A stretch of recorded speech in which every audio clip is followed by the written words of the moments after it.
This is a podcast about both having autism and living with someone who has autism.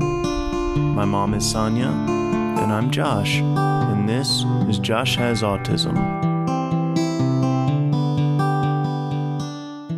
So, Josh, we're back at it again this week. Yeah, hey everybody. Yeah, hey, thanks for stopping by again. We missed you last week. We had extreme cooties. That's one way of putting it. Yeah. This cold has really kicked our butts. I think you've been sick. 2.5 weeks now. Yeah. And because you do this big old hog of a cough all the time, you shared it with me. I thought you said it was Connor that shared it with you. Nope. No? Mm-mm. It was you. Playing the blame game. Yeah. It's funny, when I'm sick, my hands get so dried out because I wash my hands all the time to, trying to help other people in the family not get sick. Mm-hmm. And, I mean, you cover your mouth with your elbow. Yeah. When you cough. An upper arm, yeah. Yeah. But anyway. It's like one of those slow motion commercials, mm-hmm. like when the cooties are flying at me. You're doing it, yeah. Yeah, that's pretty rough. But are you feeling better now? I am. I'm feeling a lot better. You still sound like you got stuffiness going on. Well, I'm not stuffy. It's more in my throat than anything else right now. Because I'm still coughing stuff up. Yeah.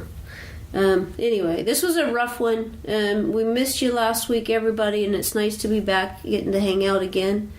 And even though you're not feeling well, Josh, this week is kind of important. Yesterday, you had your final for this semester in college. Yeah. How did it go?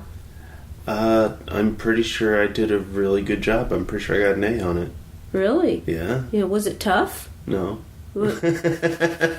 So what? It was more tedious than it was difficult, and one of the things I completely forgot what I was supposed to do for it, so I winged it. Mm-hmm. Yeah. But it was all multiple choice anyway, so there's a 25% chance I was right anyway. Right. What class is that? It was called Liberal Arts Math 2. And what does that mean? It's easy math with a side of practicality. Easy math with a side of practicality? Yes. So it's math that you can use in... It's math that you can do. Shut up. I remember when I was in college, I took a class that... I can't remember the exact name of the math, but it was Venn diagrams and Fibonacci. Yeah, that was part of it. Was the Fibonacci spiral and the Fibonacci numbers? Yes. Yeah, that was part of it. Oh, okay. So maybe it was. Wasn't on the final. Oh, okay. But thank goodness. Right. That was one of the days I missed. Oh, okay. Yeah. Yeah. So what do you think? What's your guess? What do you feel like? What kind of grade you're going to get in there? An A. You think so? Yeah. Good for you. Give me 5. Yeah. That's awesome. Yeah. Yeah. Well, maybe a high B, but still, I think it's an A. Mm-hmm. Cool. Either way, that's really good. Yeah. Yep. So at one point in this semester, you had some times where you didn't go to class. You weren't. I was saying, it's not that you weren't feeling it, but you weren't able to focus. It was one of those days when you just got up and you just felt like you could not function well enough to sit in the classroom, and so you didn't go. And after that, there was confusion as to when spring break was. Yes. So essentially, you took your spring break a week before everybody else. Yes, and then I had a 2-week vacation. Yes. When everyone else didn't. Right. And because of that, I'm thinking that the 2 classes, because you started out with 3 classes this semester. Yes. I was sick for a week, then with that flu. Yeah, and then the following week or whatever, on Monday or Tuesday, whatever, it was whenever, like you said, I just didn't feel up to going. And then the spring break happened. And then 2 of the teachers, and I think it's because 2 of the classes were directly connected to your major. So I think when that happens, it's a little bit more difficult to miss so many classes than at this school anyway. I mean, that's my impression anyway, why they dropped you. Well, but when that happened, go ahead. Well, considering that right now, the course program thing is called journalism. Okay. Which then, for me, would lead into a different college and get a communications degree, which I think is hilarious. Me too. And so this class was reporting. One of the classes was reporting. Right. So if you don't show up, you can't report. So that was a dad joke that just came from you. Oh my gosh. That's scary. No, but what I'm saying is that if you don't show up, you can't do the reporting, so you don't pass the class. Right. Yeah. Because I remember in the beginning you had to interview some people. But that was the one that you liked the least, I think, of all the classes. Yeah. I mean, it's you have to write things a certain way, and just years of writing in a certain way has kind of given me my own style of writing, and makes it very difficult for me to do it based how reporting is supposed to be done. Well, right. Which is the most important information first, followed by next least, then next least, then next least, and so on and so forth. So that whenever anything might be cut, it's the least important stuff. You know what's interesting about the way you just described that? That's how I like getting my information, even in a conversation. Like if something happened, if there's like an oh no that went on, I want to know the big chunk first. Right. And I want to know the big chunk, and I want to know the end result. That's, it's like when a car accident. Yeah, like when you get a call. I'm okay, but like I want to know that piece, like the biggest piece of all, somebody being okay or not. Yeah. And then the relevant information, and then details can come after that. But it's interesting the way you say it, because that's exactly how I like to gain information in a conversation, not just in writing. All right, weirdo. No, so I can understand that. Yeah. I can definitely understand that. It's just not the style that I write things in, because I write stories. I don't write informational stuff. Right. I get what you're saying. It's a college course, and there's a purpose in getting you to do things the way that they want you to do them. Right. And if I know that that's a difficult thing for you. It's like if you've always done things a certain way, and then you're asked to do it different, it's a really hard change for you to make. Yes. So this fits in that category as well? Yeah. Okay. So what do you think you can do to overcome that? It's like, because you still have a few semesters left. Yeah. So what do you think, have you figured anything out that when you're given assignments or you're taking a class that you don't particularly care for the type of writing that you have to do or the assignments that are given, how do you switch gears there?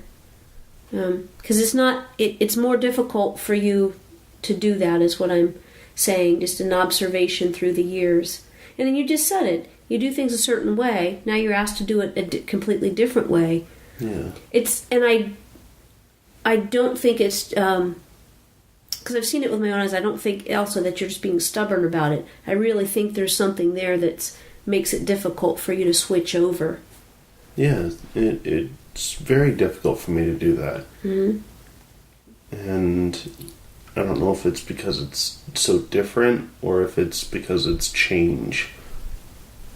But it might even be a mixture of both. Mm-hmm. But regardless, I have difficulty with it. Mm-hmm. When you were in the class, before you got the boot, how were you doing in the class? I had an A. You did? Yeah. Very good. Good for you. Good for you. So you were able to do it. So explain how you were able to overcome not wanting to do it.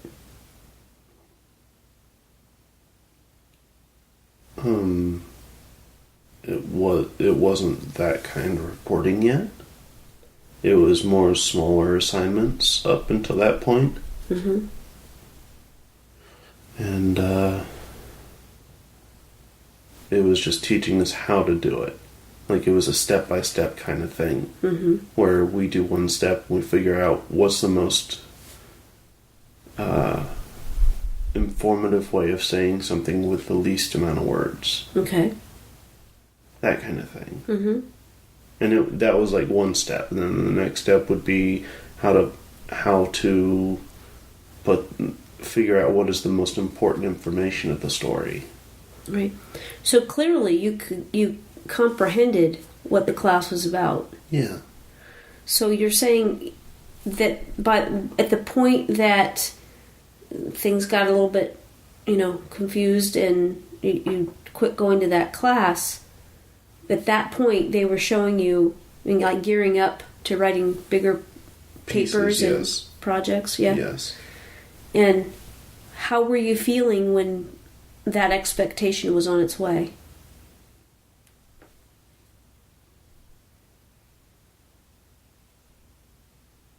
Partially mortified.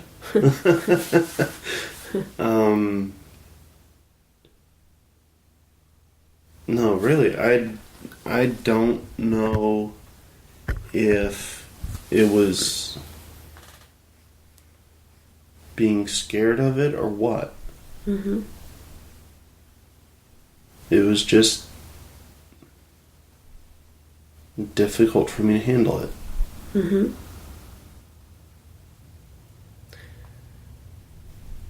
So what felt scary about it?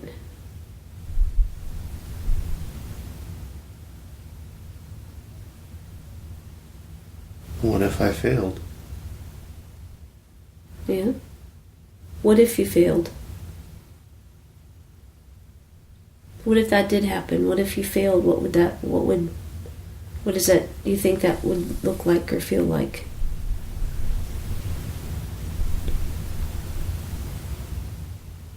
Honestly, I'm kind of tired of failing. I'm tired of it. Okay. I've tried going to college a couple times now. Mm-hmm. And it seems like something always comes up and gets in my way. And while I know I want to get the communications degree, I don't really want a journalism degree. Right. But that's the step to it. Mm-hmm. So I'm having to deal with these classes that I don't really want to be a part of. Mm-hmm. But it's difficult. Mm-hmm. Right. So, do you think that maybe you kind of maybe played a role in not going anymore? And, that what we're thinking, like the spring break got confused, would you think maybe there was more to it than that?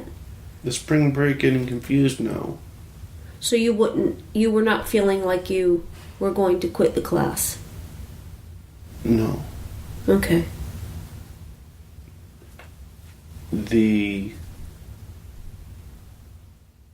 spring break thing was completely a misunderstanding on my part. Okay. I think I heard one of the students maybe talking with the professor about it right in front of me. And I got it mixed up because of that. And so whenever I did check to see classes and everything like that, the first week had already gone by, and I was like, now it is spring break. Yeah. Yeah. We have to... Josh is, coughing over here because of the cootie. There you go.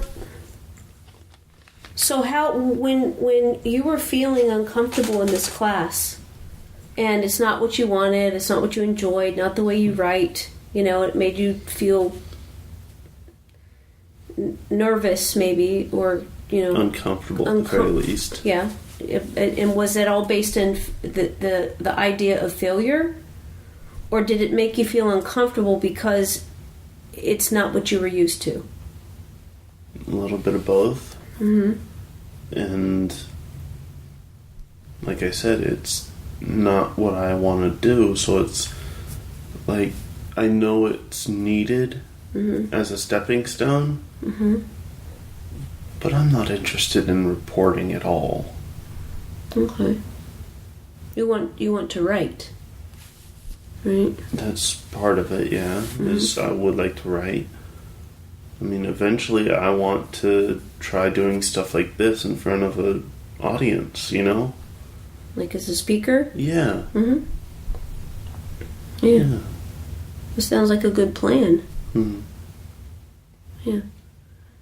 So, after you were done with those classes, were you relieved or were you upset by it? Bit of both. Yeah. Well, at the time, you kind of disappeared for a while. You kind of shut down a little bit, Yeah. or a lot, Yeah. disappeared, and you seem to be doing, other than having a cold right now, you've seemed to have moved beyond that. Do you agree with that? Yeah. Yeah, I do. So do you think that you're going to take a summer class? I don't really want to. Okay. I might, but I don't really want to. You want to wait till the fall? Yeah. And then what would you do different? Because you're putting the times where you went to college and didn't finish as failures. They're really... There's an opportunity, though, to look at that as not as a failure, but as experiences that you had. And each of those times you finished some different classes. So at this point in your life, those have carried over. Yeah. So it's not like you had this semester was your very first semester, and you have 120 credits to go before you can even consider graduating. No. You already have a bunch. Yeah, I've like almost 40 out of 60 for the first degree. Right. And what have we learned from the other times that you went to school to this time? Extracurricular activities suck the life out of you. What do you mean? Let's see. In the first one, I stretched myself so thin with all the different things I was trying to do that my grades suffered because of it. I mean, I was the treasurer at HAC. I'm asking specifically about how do you function in the classroom and making sure your homework is done and all of those kinds of things. And it's a big deal. The reason I keep asking you about dealing with this class that you you were not interested in, there was a point in your life where that's not something you could have done. You could not have even signed up for the class. I mean, even up to a couple years ago, because we would have these conversations, and you would say, no, I don't want to do that. I don't want to take these classes that they're going to make me take just to get the degree when that's not what I want to be doing. Right. And you were Thankfully, all my gen eds are taken care of. Yeah. Well, but you had been adamant about that for a very long time. Yeah. And then there was kind of like a shift, and I believe that's probably because we've talked, and you're, like you just said, wanting to become a speaker. Mm-hmm. You know, this is a pretty good opportunity for you to get out there and, yeah, you know, go to school for that. Yeah. So, but my point is, and is that it's super important for us to get down to this, because I know that this was difficult for you before, and you're saying that it was difficult for you now, and that is that you and a lot of other people that have autism like things to be the same all the time. And that's important. That is, I know that's an important part of your life. You like things to be the same. If not the same, then routine, yeah. Yes, exactly. And so for you to say that you write this way, you've always written this way, and now they're asking you to write a different way, I think for a lot of people, that's just par for the course, right? You take a class, and you learn what they're going to teach you. I mean, just like in college, I took a business writing course. Well, that was different than the kind of writing that I enjoy doing. Yeah, you write things outside the box all the time. Yeah. So, yeah. I mean, I kind of picked up on that. Right. Yeah. So how do you get yourself, and how, well, like, if there anything that you can help somebody else that's about that a person that has autism, it has a wonderful mind and just a great opportunity. Is there anything that you can help to share with them where they can maybe help them through college? Start slow and don't take all kinds of different things all at once. Get into the swing of how college works for you before trying to do more. So you're suggesting fewer classes? To start with, yes. And also to not immediately go for all the different things that you can do at college. Okay. That are outside of classes. Okay. And that's something you started to mention. And what you were talking about, I think, is I know that when you went from high school into college, you really wanted to participate and have a social life. Yeah. And that was something that was important to you, that you felt like you needed to have. You needed to put yourself out there because in high school you had worked very hard in order to get to a point where you were social. Yeah. And you wanted to experience that. Yeah. And I wanted to prove to myself that I could do it. Mm-hmm. And that honestly ended up becoming part of my undoing. Right. The first time at college. Mm-hmm. And I mean, I did all kinds of stuff outside of classes. Mm-hmm. And I had fun doing it, but my grades suffered because of it. Mm-hmm. Not necessarily because I was doing poor in classes, because I'd always participate in everything like that. Mm-hmm. The homework and things like that started to fall by the wayside. Mm-hmm. And did any of that happen this semester? No. You stayed on top of your homework? Yeah. That's cool. The first time that you went to college, you were given an assignment of reading a book that was one of those kinds of books that I cannot stand. Right. And I know we've said this before, but could you explain that again? No. No. I don't really remember. What kind of book or what kind of movie it is that... Oh, like a cringeworthy, bad things are happening, and the protagonist or the main character is so oblivious to it that it's ridiculous. Mm-hmm. And it just keeps on and keeps on compounding on each other. Mm-hmm. Until finally it's a perfect storm. Right. And I've seen you actually physically shiver. Yes. when there's a movie on like that, or a conversation is about a situation like that. Yes, I've seen you physically shiver. So that's something that's very difficult.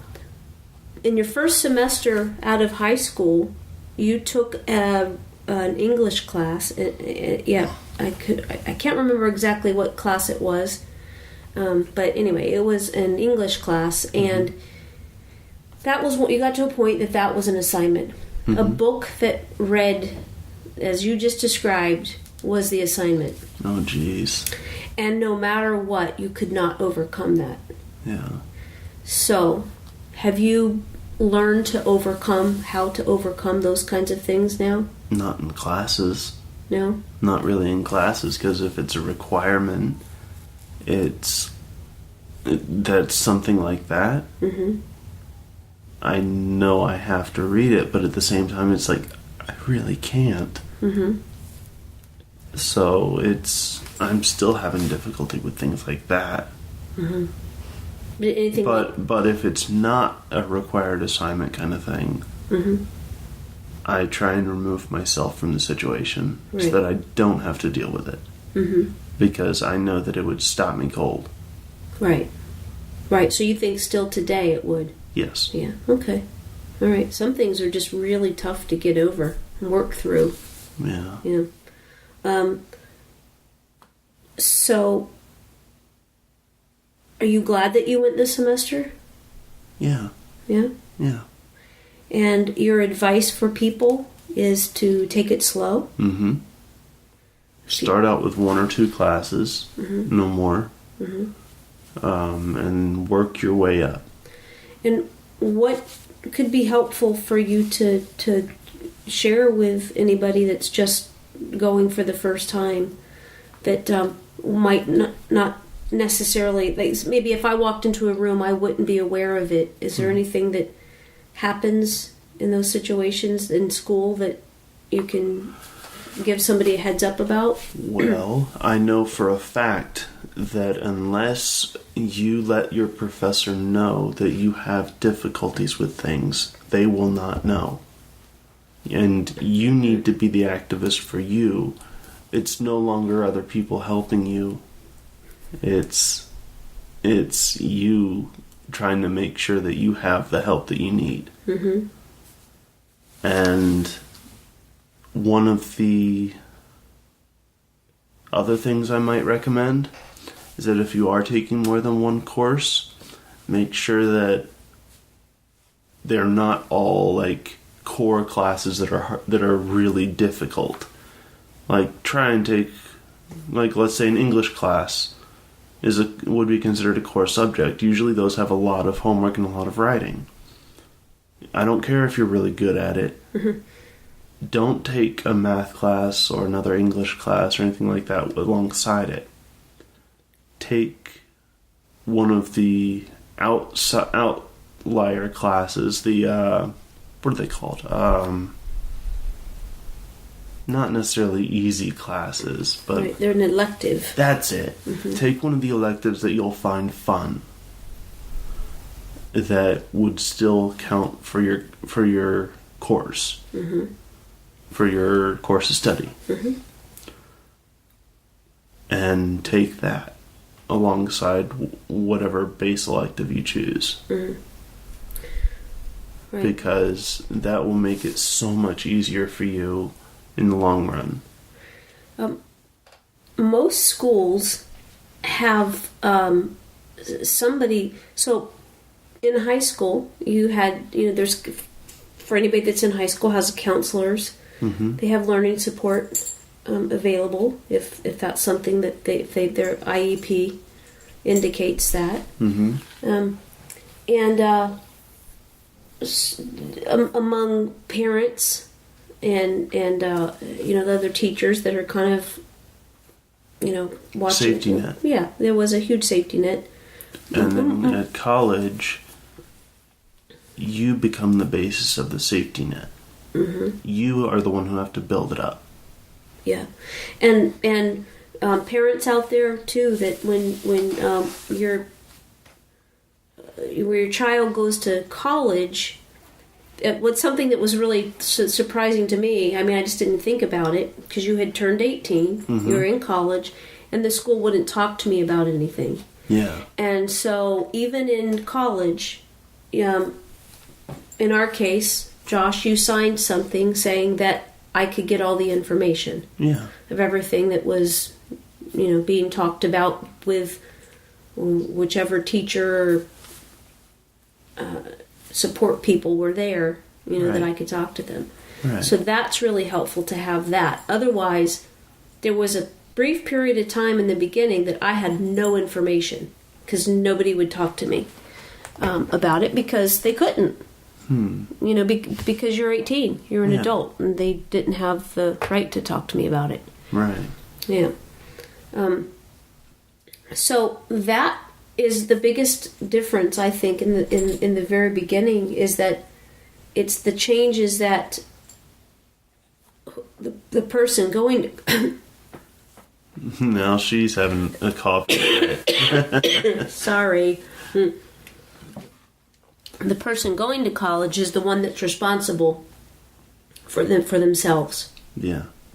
And it's in a different way, because you teach your kids, you're responsible for your own actions. Mm-hmm.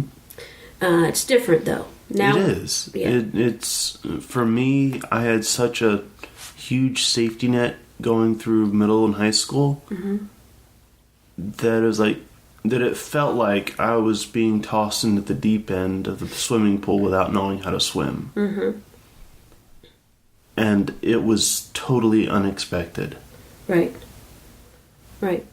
So your suggestion is to take, about the class number you said, and to let the instructors know. Mm-hmm. So what do you do? How do you do that? You go to them and tell them what? Try and meet with them either before the first class, or usually during the first class. They also give you hours that they are available out of class, and try and set up a meeting with them as soon as possible, and let them know in a private setting that the issues that you have and what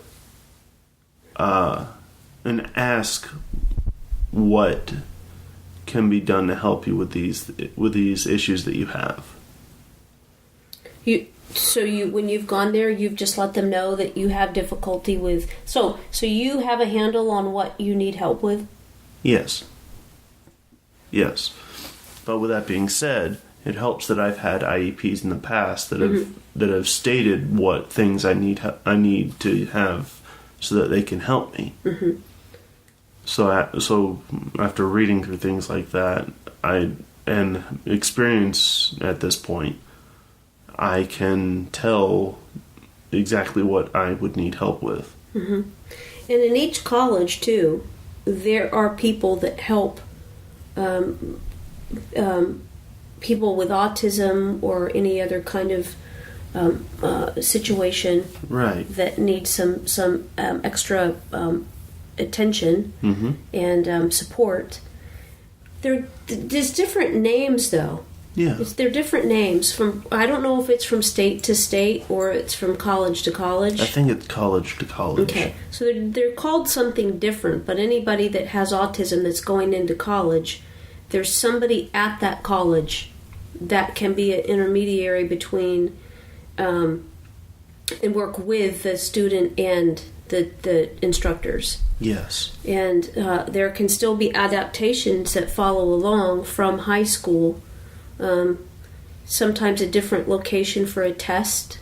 Yeah. A different amount of time for a test. Mm-hmm. Things like that. Those can follow over into high school. Those don't stop at high school. But you have to. The difference is that it's like starting all over again. Mm-hmm. But whenever you start college, it's up to the student to go and make these connections. And I say the student, for us, it was you with me. Yeah. So we weren't, having to maneuver all that by yourself initially. So I think that was helpful. Right. Later on, I would be doing that kind of stuff. Mm-hmm. Sometimes with you, sometimes without you. Mm-hmm. I think this is the first semester that I haven't done it with you. I mean, it's interesting to me because you're saying that you were scared of failure.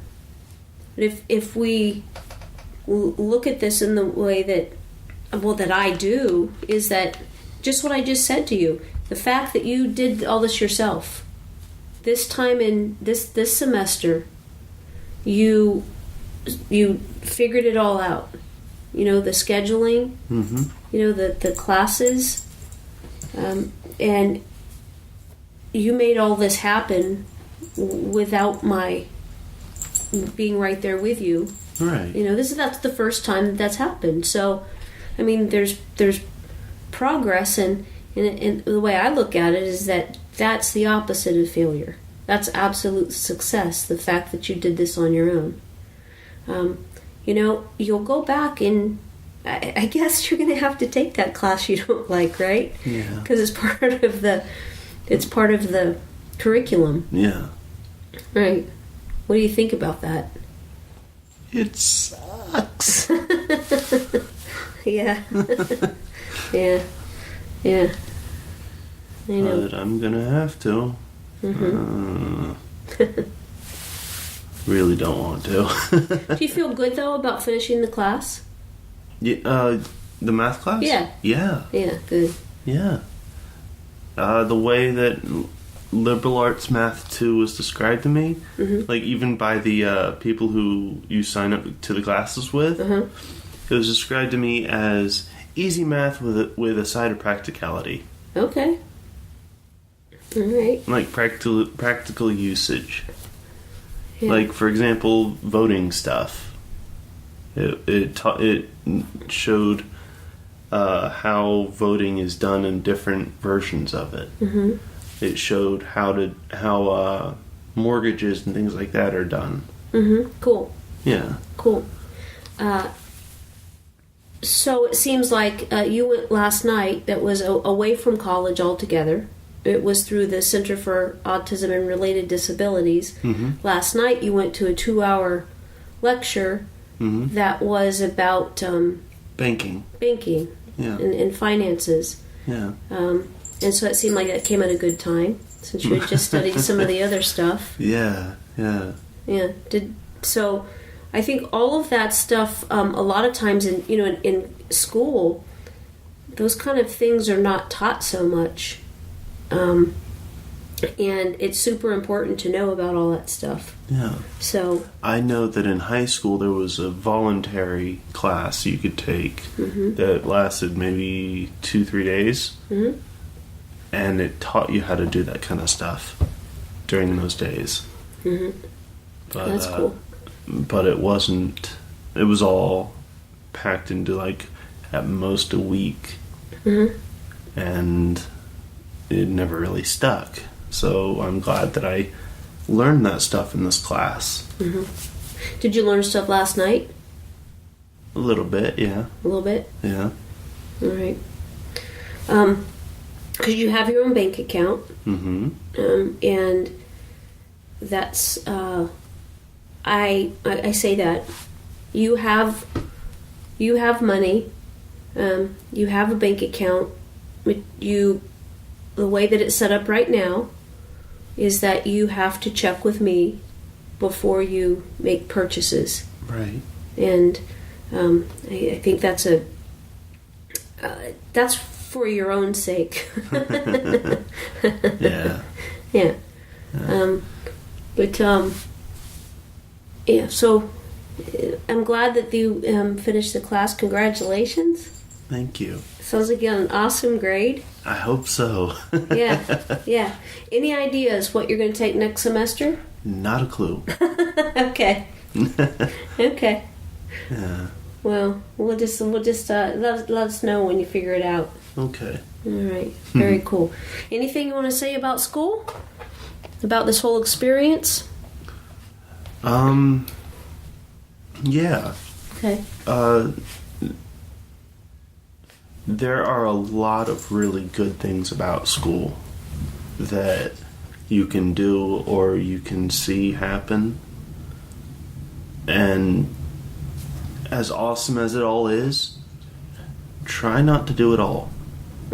Especially not all at once. Mm-hmm.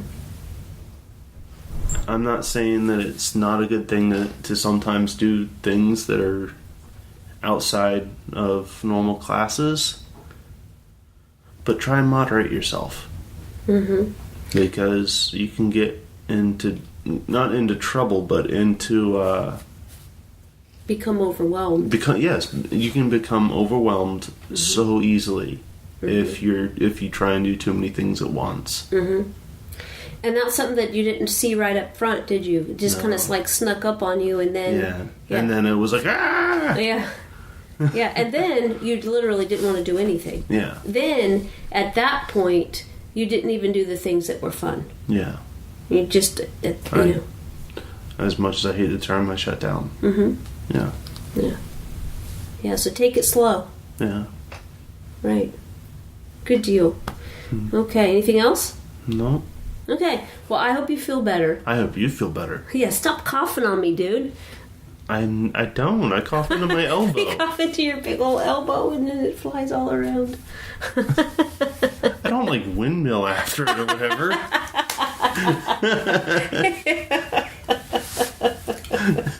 You might as well. You might as well. Oh, man. I know. Well, I'm glad you're doing better. Everybody, thank you so much for hanging out with us again today. You can find us on SonyaKing.com and YouTube. Twitter is at Sonya King Comedy. And we're so grateful that you're here with us today. Love ya. Bye.